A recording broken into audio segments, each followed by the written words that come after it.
Hi, welcome and thank you for watching. My name is Ms. HC and I'm here to talk to you about my post-op recovery from my laparoscopic partial hysterectomy. I am really excited to share that I am now 3 weeks post-op and my recovery has been going really great. Like, I don't even know what to expect, but so far, so good. So what does that mean?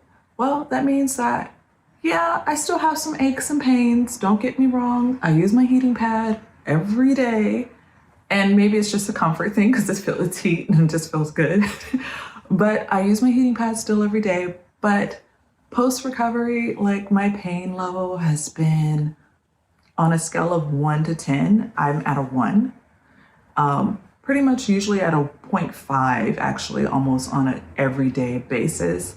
I only get to like a full level of pain, like a 1, 1.5, if I've done it a little bit too much post-op, right? So what does doing too much mean? Well, example, I currently work from home and I have a desk job. So at my home office, usually I'll sit in my chair and I'll just grind away. But lately, since I've been back, and I've been back for a week now, I realized that I cannot remain at my desk for a long period of time, meaning like after an hour or two, I need to get up, I need to move around, because if I don't, my stomach starts to make these, I just feel pain in the incisions. I get like these twinges and it's just really uncomfortable and maybe a little bit of cramping. So usually what I do is I go and I walk around, just moving the body, and I also lay down for maybe like 10 minutes or so as I'm realizing like my core is still healing, and sitting upright for long periods of time right now at a desk, not comfortable. So that is probably the only drawback so far. So those of you who are wondering like, how long should I take off work? Or when should you return to work? It really just depends. And I definitely say listen to your body, because what works for me may not work for you. Right now, I've been back for a week and so far so good. But again, I need to move around. I can't just stay consistently at my desk. So depending on your job, maybe you may not have that flexibility to be working from home and you can go lay down for a little bit and check your emails from your phone while you're resting. Or, so maybe, 3 weeks, 3.5 weeks might be reasonable to take off before you return to work. But you'll know what your comfort level of pain is as well. So since my last video, I have also had the chance to visit my doctor's office to have my bandages removed. And it pretty much kept most of all my bandages on since surgery. But some of them they kind of fell off, so I had to replace them. But for the most part, my incisions have healed really, really well. And I'm really excited about that. And the doctor was impressed. The other thing that I learned in my post-op visit was that how large my uterus was. Like, it was ridiculously large. And even the doctor was or the doctor's nurse rather, she was quite shocked. She was like, oh my goodness, how much pain were you in? I don't know. I just dealt with it, I guess. We as women, we just have this tendency to just grin and bear. We take on so much, right? But so what I learned is that a normal uterus is the size of a fist and weighs 60 grams. My uterus was humongous. I don't even know, it's huge, okay? And it weighed 1,007 grams. Yes, 1,007 grams. The average uterus weighs 60 grams. So you do the math. Basically, I had a 5.5-month-old floating around in my belly, or rather in my uterus. And it was doing a lot of damage. It definitely was pressing against a lot of my other internal organs. And I have to say, even my bladder function was probably definitely stressed by it. And now I don't find myself having to get up in the middle of the night, constantly having to use a restroom. I know sometimes it's an old people thing, but I'm not there yet. But seriously, I don't have that. I can sleep throughout the night because my fibroids aren't pushing on my bladder. And so just, it's like probably one of the biggest reliefs that I have that I'm happy about. And so it's just been a really great overall recovery experience. And I'm just being really mindful with what I do and where I go. So right now, my only restriction mainly is just making sure I don't pick up anything over 15 pounds because I am still healing internally. Even though my incisions look great, I'm still healing internally. And it's still gonna take time for those incisions internally to like come back together and, I don't know, all the proper terms, but it's gonna take time. And I am learning this, like there are certain things like after a while, again, I can't sit upright for long periods of time. I definitely like to stretch out. Heating pad, it's really helpful. It doesn't restrict me, but again, I'm only 3 weeks post-op, so I try not to be too hard on myself. Like, I don't need to be back out there running a marathon.